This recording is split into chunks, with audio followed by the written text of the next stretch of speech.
জমিদার বাবু সর্বকিছু ত্যাগ করে চলে গেলেন আমার একমাত্র নদিয়ার সাধু গুরু বৈষ্ণবের বাজারে।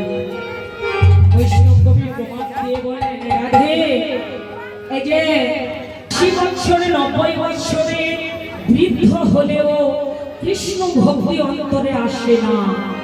আবার দেখবেন 8-9 বছরে 10 বছর 15 বছর 20 বছরেরই ছেলে বা মেয়ে কৃষ্ণ ভক্তি অন্তরে জেগে ওঠে।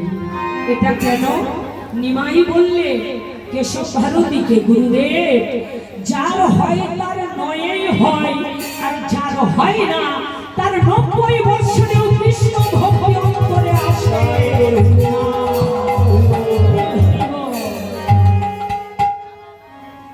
এই কারণে ছোট মনে কোনো ঘৃণা করবেন না, ছোট মনে ছোট মনে করবেন না, ছোটকেও মূল্য দিতে শিখবেন, মর্যাদা দেবেন। হরি বল।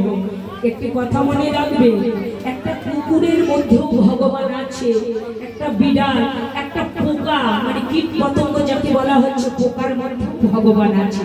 প্রাণ মানে ভগবান।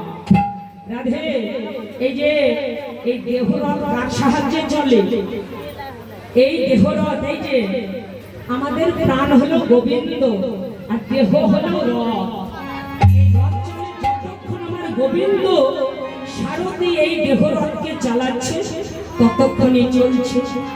তাই তখন আমার বৈষ্ণব কবি বললেন, শুধু তাই নয়, আবার বাসুদেব ঘোষে চাহে